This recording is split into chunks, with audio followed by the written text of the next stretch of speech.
Nós não devemos evangelizar o mundo todo para que só então Jesus volte. Não. Nós temos que cumprir a grande comissão até que ele volte.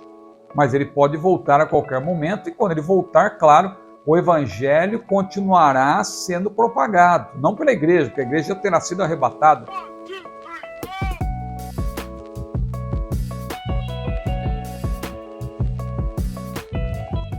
A paz do Senhor, mais uma aula começando aqui, mais uma videoaula das lições bíblicas. Adultos da CPAD, estamos estudando sobre missiologia. Seja bem-vindo ao meu canal, curta este vídeo se você desejar, compartilhe, inscreva-se também. E eu quero aqui deixar mais uma vez a minha palavra de gratidão aos irmãos que são nossos apoiadores, que estão se tornando membros. Eu convido você também, que ainda não é membro, a fazer parte deste grupo seleto. Que Deus abençoe a sua vida. Nós vamos direto ao assunto. A lição que vamos estudar agora é a lição de número 13. Vamos aqui antecipando os nossos estudos, porque estas lições de fim de ano coincidem com datas festivas. Então, esta lição, por exemplo, será estudada presencialmente, no caso das igrejas que não anteciparem o estudo, no dia 24 de dezembro de 2023, véspera de Natal. E a última, a lição de número 14, cairá justamente no dia 31 de dezembro, véspera de Ano Novo. Mas vamos adiante, porque o estudo bíblico não pode parar. Isto é prioritário para nós, e a nossa lição hoje tem como título O Propósito de Missões. Lição de número 13, cujo texto áureo está em 1 Coríntios, capítulo 9, versículo 16. Porque se anuncio o Evangelho, não tenho de que me gloriar, pois me é imposta esta obrigação, e ai de mim, se não anunciar o Evangelho. E a verdade prática diz-nos o seguinte: pregar o Evangelho a toda criatura não é uma opção, mas uma imposição divina. Então aí estão a leitura do nosso texto áureo, bem como da nossa verdade prática. Eu gosto sempre de começar com a leitura do texto áureo, porque não é por acaso que tem esse título, texto áureo ou texto de ouro, porque ele apresenta, é um texto bíblico que nós podemos dizer em que se resume aquilo que será tratado na nossa lição, o propósito de missões. O nosso propósito, claro, como pessoas salvas em Cristo Jesus, que fazem parte da igreja. Falando em igreja, nós vamos estudar em breve sobre a igreja, aqui a lição que será estudada no próximo trimestre, e em breve vamos fazer aqui também um review dessas lições bíblicas. Então, a nossa missão como parte da igreja e o nosso propósito, claro, ao cumprir essa missão, é evangelizar o mundo. Claro que nós fazemos isso, sobretudo, movidos pelo amor de Deus, mas vamos estudar também que se trata de uma obrigação. Se anuncio o Evangelho, não tenho de que me gloriar, disse Paulo, porque me é imposta esta obrigação, e ai de mim se eu não anunciar o Evangelho. Pregar o Evangelho a toda criatura não é uma opção, porque nós recebemos uma grande comissão, e essa grande comissão ela é tripartida e apresenta-nos 3 mandamentos importantíssimos, como já temos estudado ao longo deste trimestre. Mas vamos aqui então iniciar, e na parte introdutória eu quero falar um pouco sobre o propósito da igreja e a grande comissão, porque ao estudar as últimas palavras de Jesus, nós fizemos isso na primeira, na segunda lição, nós abordamos aquelas últimas palavras de Jesus antes de ele ser assunto aos céus. que estão registradas em Mateus capítulo 28, Marcos capítulo 16, Lucas capítulo 24, João capítulos 20, 21 e também em Atos no capítulo 1.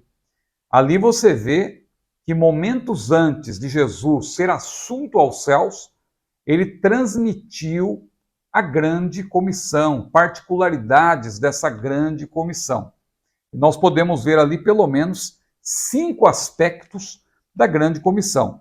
Então, ao mencionar o propósito da igreja e a grande comissão, é importante nós termos em mente isto, que antes da sua ascensão, o Senhor Jesus apresentou 5 aspectos da grande comissão, que depois você vai ver, tem tudo a ver com a lição de hoje. O primeiro aspecto é justamente o alvo. Qual é o alvo? Fazer discípulos de todos os povos e ensiná-los continuamente. Esse é o nosso alvo. Fazer discípulos. Claro que para fazer discípulos você tem que pregar o evangelho. A pregação, portanto, está embutida aí em fazer discípulos, mas não é só pregar, é dar o exemplo para que você possa, de fato, formar discípulos. Então, é importante você entender a construção frasal lá de Mateus 28, versículos 19 e 20, em que na língua portuguesa você vai encontrar 2 vezes o verbo ensinar, parece até uma redundância, porque Jesus disse, ide ensinai todas as nações, batizando-as em nome do Pai, e do Filho e do Espírito Santo. Aí vem de novo o verbo ensinar, ensinando-as a guardar tudo que eu vos tenho ordenado.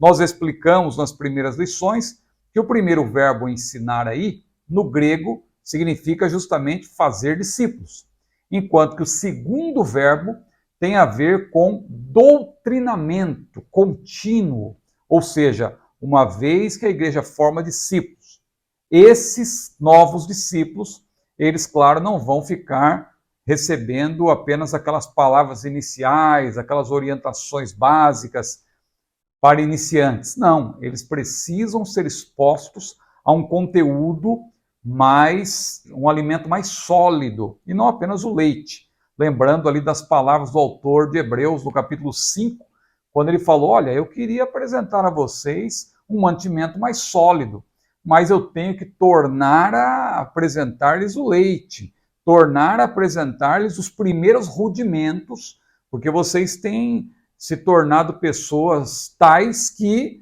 ainda não estão preparadas para obter um ensinamento assim um pouco mais consistente, algo que realmente leve a reflexões mais profundas. Então, nós precisamos entender isso. Agora, então veja, voltando aqui para os 5 aspectos, o primeiro aspecto está em Mateus 28, 19 e 20, o alvo. Qual é o alvo da grande comissão?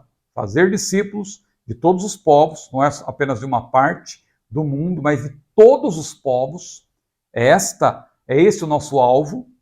E ensiná-los continuamente, ou doutriná-los continuamente. O verbo no grego, o segundo verbo ensinar lá, em Mateus 28, é didasco, que tem a ver com o ensino doutrinário, isso tem a ver com teologia. A doutrina aí nada mais é do que o ensino da palavra de Deus, devidamente organizado, compendiado, sistematizado. O segundo aspecto também, que aparece agora em Marcos, capítulo 16, versículo 15, é o alcance. A ênfase aí recai sobre o alcance. Qual é o alcance? Levar o evangelho a todo mundo e a cada criatura. A todo mundo e a toda criatura. Ide por todo mundo, pregar o evangelho a toda criatura. Quem crer e for batizado será salvo, continua o texto no versículo 16. Quem não crer será condenado. Aí você continua e diz, e eis que esses sinais seguirão os que crerem, em meu nome expulsarão os demônios, falarão novas línguas, pegarão nas serpentes, e se beber alguma coisa mortífera não lhes fará dano algum, e porão as mãos sobre os enfermos e os curarão. Aí está o alcance. O alvo, fazer discípulos de todos os povos e doutriná-los continuamente. O alcance, levar o evangelho a todo mundo e a cada criatura. A mensagem é o terceiro aspecto, está lá em Lucas capítulo 24. Implica pregar ou proclamar. O verbo no grego é kerisso, que é justamente proclamar o evangelho a todos, proclamar a mensagem cristocêntrica, aquela que dá ênfase ao nome de Jesus e à sua gloriosa obra, destacando-se aqui o apelo ao arrependimento para perdão de pecados. Lucas capítulo 24, versículos 46 a 49. O quarto aspecto da grande comissão é o modelo. Está lá em João, capítulo 20, versículo 21. Jesus disse: assim como o Pai me enviou, eu vos envio a vós. E quando você lê o Evangelho segundo João, você vê que Jesus, de fato, ensina-nos a como evangelizar, a como dar o exemplo de uma vida santa para formar discípulos. O modelo está no Evangelho de João. E o quinto e último aspecto é o poder, é o dinamis, é o poder dinâmico do Espírito Santo. Conforme Atos capítulo 1, versículo 1, Jesus, momentos antes de ter os seus pés descolados do chão, porque ele estava para ascender ao céu, momentos antes dele subir, ele disse: recebereis a virtude do Espírito Santo que há de vir sobre vós, e ser-me-eis testemunhas, tanto em Jerusalém, como em toda a Judéia e Samaria, até os confins da terra. Veja, recebereis a virtude, recebereis poder, recebereis o dinamis, o poder dinâmico do Espírito Santo. É importante observar, então, ao falar do propósito da igreja em relação à grande comissão, é importante lembrar desses 5 aspectos. É bom observar também que cada lição tem, claro, um texto bíblico básico, que é chamado de leitura bíblica em classe. O comentarista da lição geralmente parte desse texto para fazer a sua abordagem. É claro que algumas lições elas não são tão presas, não ficam muito presas ao texto bíblico, mas o autor sempre tem esse texto em mente. E nós também não podemos perder de vista esse texto.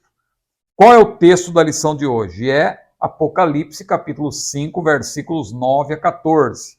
É bom, antes de apresentarmos os tópicos da lição de hoje, fazer uma menção rápida dessa perícope, Apocalipse 5, 9 a 14, e perguntar: isso tem a ver com o propósito de missões? Claro que tem, mas em que sentido?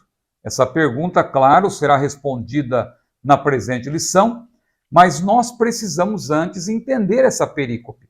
Veja que o versículo 9 começa: e cantavam um novo cântico. O leitor da Bíblia, claro, deve perguntar: quem que cantava? Aí faz-se necessário você voltar os seus olhos para os primeiros versículos desse capítulo 5 de Apocalipse. Você vai ter o entendimento e saber que quem cantava esse novo cântico eram justamente os 24 anciãos e os 4 animais que são ali mencionados. Então, quando você lê os versículos 1 a 8, você vai perceber que João ali viu um livro. João ele foi convidado para ter ali uma amostra ou conhecer como será o céu no futuro. É uma revelação futura por meio de símbolos, é uma revelação pictórica, como se João estivesse assistindo a uma peça teatral, mas que revela como será o futuro da igreja no céu, sobretudo. E é interessante que ele contempla ali um livro escrito por dentro e por fora e selado com 7 selos.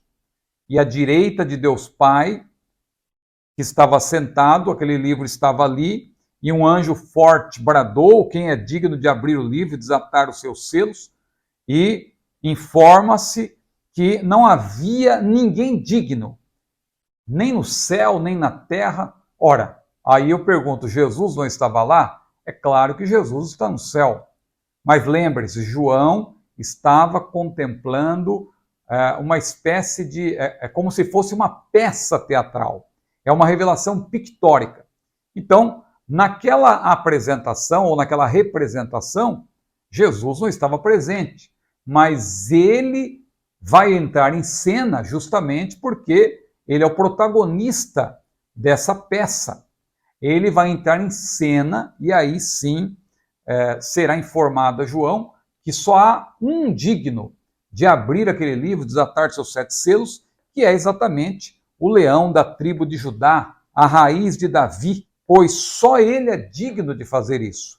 Quando o leão da tribo de Judá, que é o Senhor Jesus, ele toma o livro da mão de Deus Pai, aí sim a Bíblia diz que 4 animais, ou 4 seres viventes, e também 24 anciãos, se prostram diante do Cordeiro, diante do leão da tribo de Judá, que também é o Cordeiro de Deus.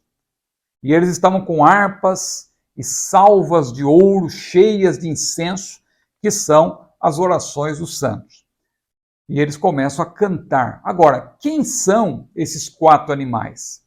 Se nós olharmos para o contexto atentamente, eu não vou aqui pormenorizar isto, porque senão tomaria muito tempo, mas esses 4 animais são, sem dúvida nenhuma, uma representação dos seres angelicais superiores que adoram a Deus continuamente, os querubins, os serafins, que estão sempre na presença de Deus, adorando ao Senhor.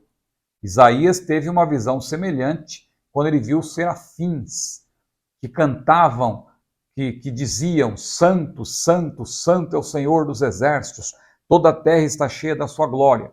Então, esses 4 animais são uma representação, não é que só tem 4 seres adorando a Deus continuamente. O número 4 aí fala de plenitude. Veja que 4, por exemplo, fala dos 4 pontos cardeais, fala de plenitude, fala de totalidade. Então, quando você vê o número 4 aí, claro, é uma referência à totalidade desse grupo seleto de anjos que glorificam a Deus continuamente. Assim como também vai acontecer com o número 24 em relação aos anciãos. Não é que tem 24 anciãos. Às vezes a gente vê alguém dizendo, olha, os 24 anciãos neste momento estão louvando a Deus, como se fosse de fato 24 seres. Alguém acredita até que eram seres angelicais. Não é isso que o texto diz. É uma revelação pictórica. Esses 24 anciãos, se você estudar com calma e cuidado Apocalipse, aqui no meu canal tem uma playlist para você estudar, a playlist Apocalipse, você vai entender que aqueles 24 anciãos, eles são, na verdade, uma representação da igreja. O número 24 não é por acaso, é 12 mais 12.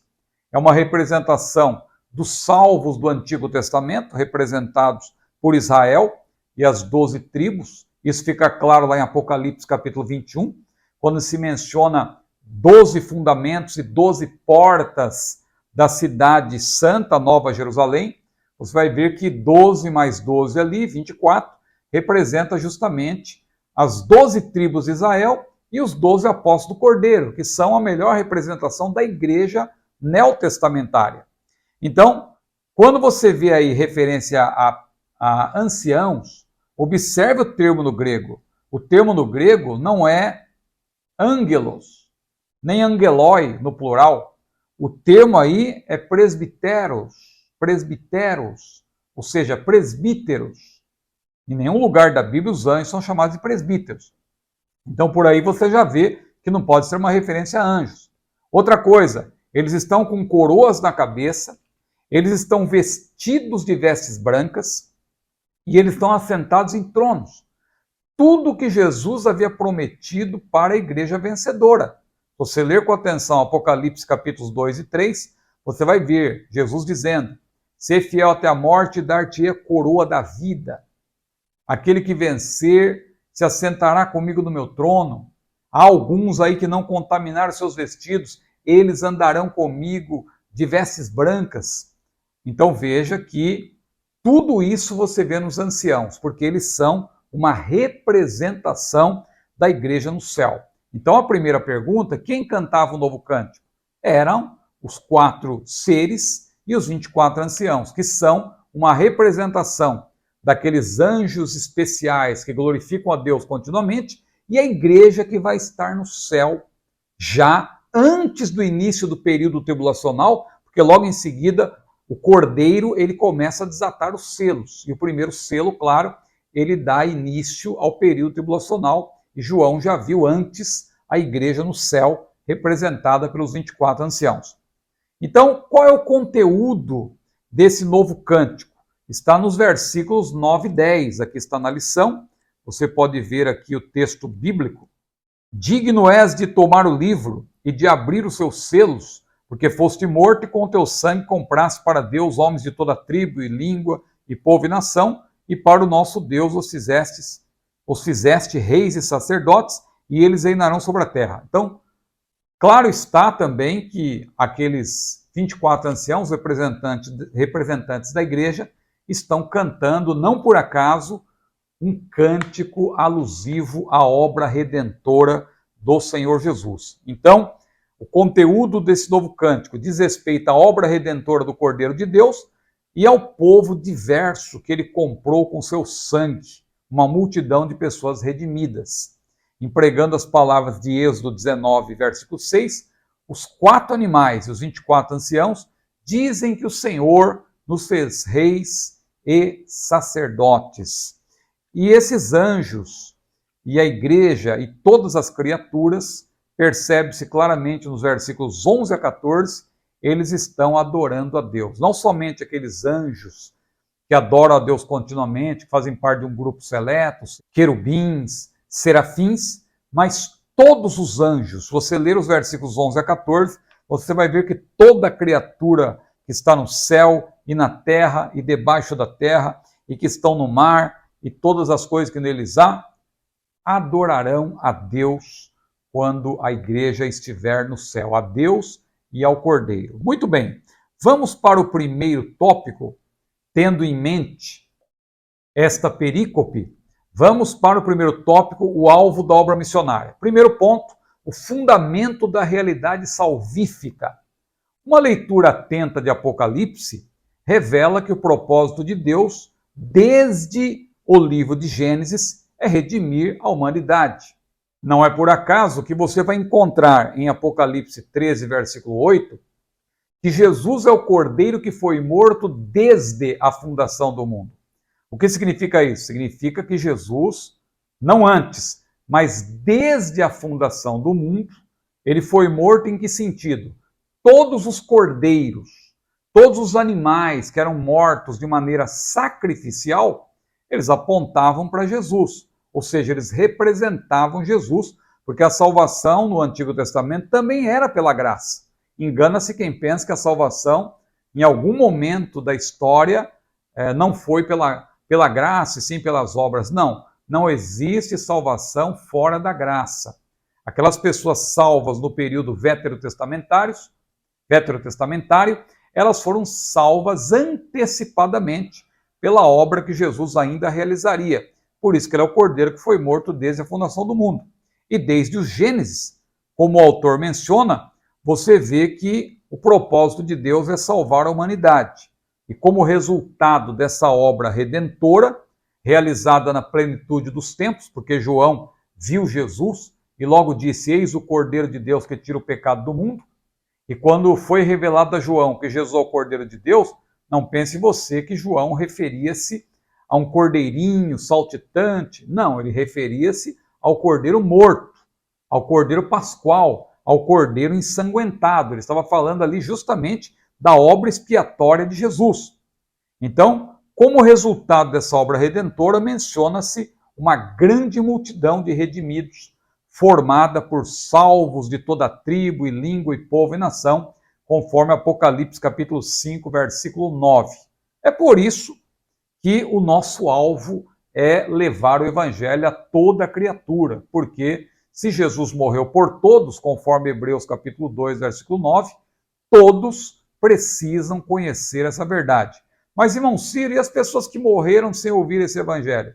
Claro que, à luz de Romanos capítulo 1 e capítulo 2, Deus, claro, o justo juiz, há de julgar essas pessoas de acordo com a sua justiça, de acordo com a sua santidade, e a Bíblia deixa claro que Deus também dotou o ser humano da consciência e a natureza, Deus se revela também por meio da natureza. A Bíblia diz que as coisas invisíveis de Deus, tanto o seu eterno poder como a sua divindade, se entendem e claramente se veem pelas coisas que estão criadas. Então, Deus saberá como julgar essas pessoas que morreram ou porventura ainda vierem a morrer sem ouvir a mensagem do Evangelho. Isso é com Deus. A nós cabe pregar o Evangelho ao maior número possível de pessoas até o arrebatamento da igreja. Vamos para o ponto 2. Um propósito global. No texto de Mateus 28, 18 a 20, que nós já citamos aqui en passant, nós temos reiterado o princípio universal da nossa missão. E neste texto nós vemos 5 destaques importantes sobre o propósito missionário global da igreja. Menciona-se, claro, antes de tudo, a deidade de Jesus, porque no versículo 18, tendo ele ressuscitado, ele apresentou-se à igreja nascente, mais precisamente aos seus discípulos, e disse-lhes: é-me dado todo o poder no céu e na terra. Claro que Jesus nunca deixou de ser Deus, mas ele tinha se esvaziado. Por isso que lá em João capítulo 17, antes da sua morte, ele disse: Pai, eu glorifiquei-te na terra, tendo consumado a obra que me deste a fazer. Agora, glorifica-me com aquela glória que eu tinha antes que o mundo existisse. Veja que Jesus se esvaziou. Ele não deixou de ser Deus, porque Deus nunca deixa de ser Deus. Deus é. E se Deus é, ele não deixa de ser, porque se Deus deixar de ser é porque ele nunca foi. Deus é. Agora, Jesus, o Todo-Poderoso, é bom dizer que somente o Todo-Poderoso tem poder sobre o seu próprio poder, ele autolimitou-se. Autolimitou-se. Ele nunca deixou de ser Deus, mas a Bíblia diz que ele aniquilou-se a si mesmo.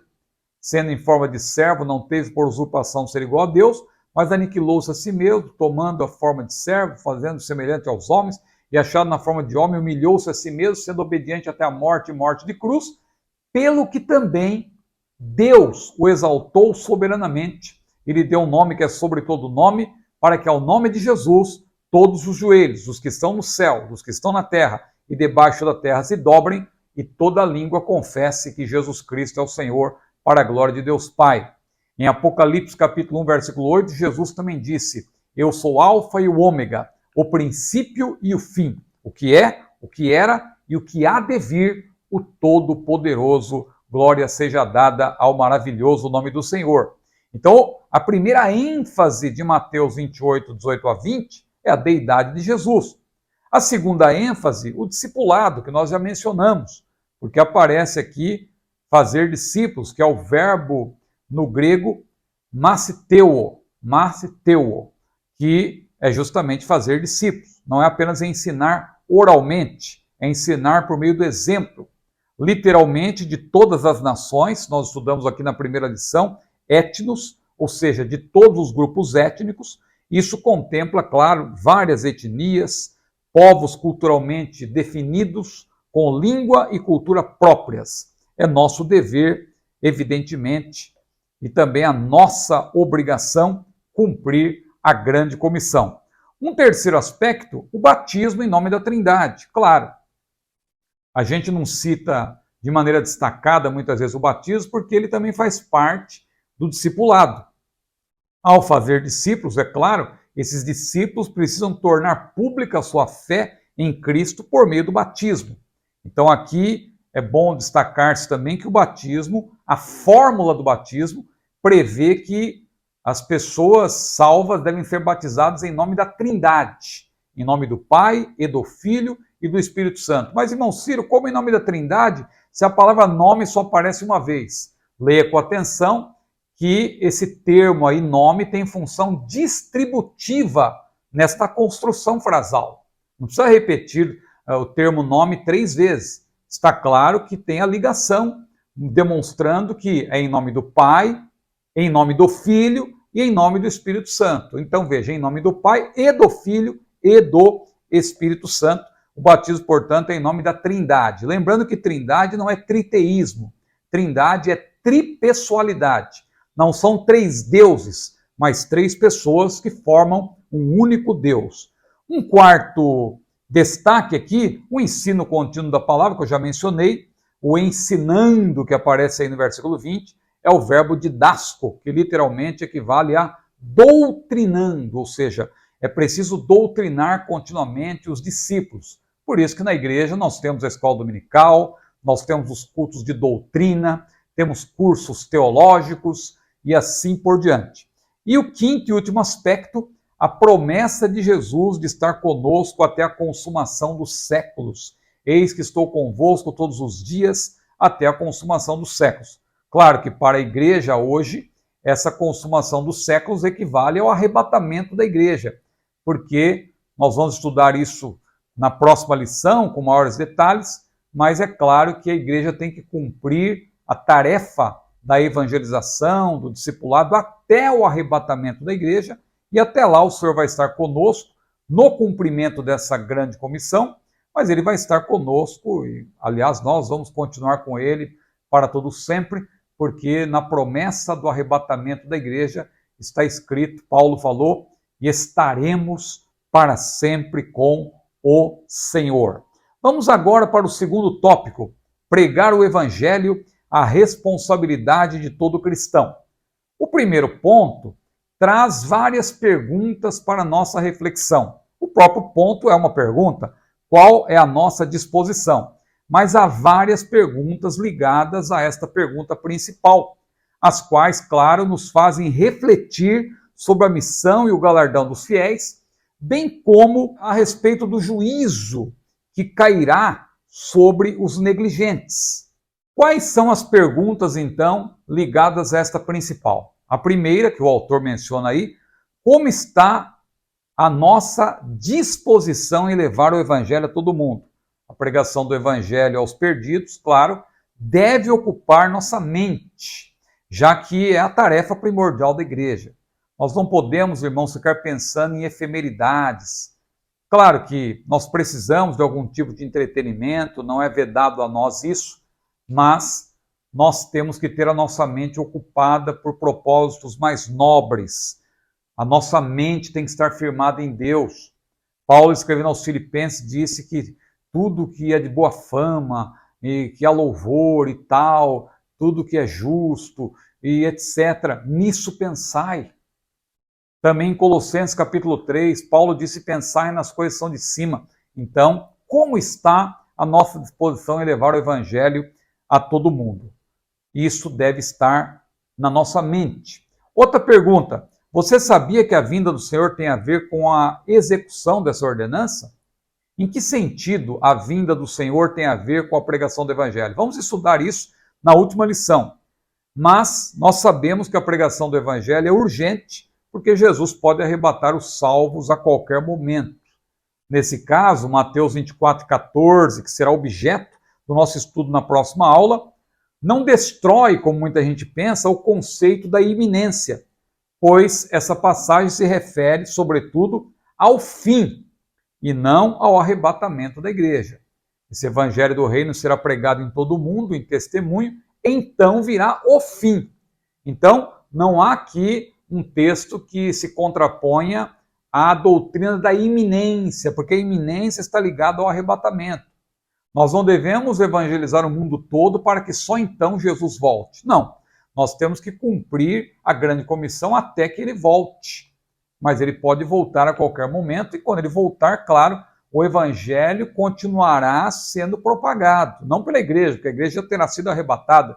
Mas nós sabemos que no período tribulacional, nós vamos estudar isso na próxima lição, nós vamos ter aqui os 144 mil judeus, vamos ter as duas testemunhas, anjos vão anunciar o evangelho de Deus também. Então haverá salvação no período tribulacional. Uma outra pergunta, à luz dessa grande urgência evangélica, o que temos feito em prol do reino de Deus? Não podemos nos esquecer da nossa obrigação, nem do glorioso galardão para quem obedece ao Senhor. Jesus mesmo disse, eis que cedo venho, e o meu galardão está comigo para dar a cada um segundo a sua obra. Uma quarta pergunta, temos formado obreiros suficientes para cumprir a grande comissão? Vemos que esta é uma pergunta especialmente para os líderes. Cabe a nós formar pessoas dispostas a cumprir as tarefas da grande comissão. Não podemos nos deixar dominar pelo egoísmo, mas ser altruístas. Temos aqui agora uma quinta pergunta. E os jovens crentes enxergam a grande urgência desse trabalho? Muitos líderes hoje estão priorizando o entretenimento à base de pragmatismo, utilitarismo e hedonismo. Já estudamos bastante isso em outro trimestre. Muitos líderes estão priorizando aí o entretenimento à base do utilitarismo, do hedonismo, do pragmatismo, a fim de segurar os jovens. Mas estes, na verdade, precisam ser confrontados com a grande realidade do desafio da evangelização mundial. E uma última pergunta: estamos prontos a dar a vida por essa grande obra? Essa pergunta é difícil. É difícil de responder. Será que nós estamos prontos, se necessário for, dar a vida? Paulo estava disposto. Quando a gente lê o Novo Testamento, a gente vê que Paulo não temia perder a sua própria vida. Muitos missionários, claro, já perderam a vida em lugares hostis, como os países da janela 1040, como estudamos, a janela 1040 ali, onde está concentrado o maior número de pessoas que nunca ouviram a mensagem do Evangelho, mas precisamos ter mais empatia, envolver-nos mais com a obra missionária, a ponto de enfrentarmos quaisquer obstáculos, já que nada e ninguém podem, claro, nos separar do amor de Deus. Se for preciso morrer por esta causa, nós sabemos que o nosso galardão está garantido. Nada pode nos separar do amor de Deus. Paulo foi claro dizer: eu estou certo de que nem a morte, nem a vida, nem os anjos, nem os principados, nem as potestades, nem o presente, nem o porvir, nem a altura, nem a profundidade, e nem nenhuma outra criatura nos poderá separar do amor de Deus que está em Cristo Jesus, o nosso Senhor. Romanos capítulo 8, versículos 38 e 39. E o segundo e último ponto desse segundo tópico, essa lição só tem 2 tópicos, pois me é imposta esta obrigação, parte do versículo de 1 Coríntios 9,16, que é também o texto áureo dessa lição: ainda que sejamos impulsionados, sobretudo pelo amor de Deus que nos constrange, como disse Paulo, pregar o Evangelho é uma obrigação imposta. Jesus não apresenta a grande comissão em termos de proposta, de opção. É um imperativo, é uma imposição. Se não obedecermos ao Senhor da seara quanto ao privilégio de pregar o Evangelho, pagaremos um alto preço. Disse Paulo: ai de mim se não anunciar o Evangelho. Amém? Que nós possamos refletir. Essa lição é um pouco mais curta, porque temos 14 lições nesse trimestre, e esta lição, então, só tem 2 tópicos, assim como será a última lição, a lição de número 14. A conclusão desta lição 13, aqui vamos ver quais foram as palavras do autor. Há um propósito divino quanto a proclamar a mensagem de salvação ao pecador. Não podemos, então, desviar 1 milímetro desse santo propósito. De fato, evangelizar não é uma opção. Pelo contrário, é uma imposição divina como resultado do que o Senhor Jesus fez em nossas vidas por intermédio do Espírito Santo. Portanto, preguemos a boa notícia para todo pecador e em qualquer lugar em que ele se encontrar. Esse é o mais nobre e sublime propósito da Igreja de Cristo. Amém? Que Deus abençoe a sua vida. Se você chegou até aqui, eu creio que você está gostando, não é? Então curta esse vídeo, compartilhe, inscreva-se no meu canal e se você quiser ajudar-nos ainda mais, seja membro deste canal. Você vai receber esse esboço que você viu aí sendo apresentado ao longo desta lição. Você vê aí alguns destaques que nós inserimos, mas você vai ter esse estudo toda semana, não somente dos vídeos da Escola Dominical, qualquer vídeo que nós fizermos aqui no canal, A maioria deles, claro, é acompanhado de um estudo, de um esboço com referências e muito bem elaborado, modéstia à parte. Tá certo? Que Deus abençoe a sua vida, seja membro do meu canal e que o Senhor Jesus derrame toda sorte de bênçãos sobre a sua vida. Aproveito aqui para desejar a todos um feliz Natal, porque esta lição ela vai ser estudada justamente de maneira presencial no dia 24 de dezembro de 2023. A paz do Senhor.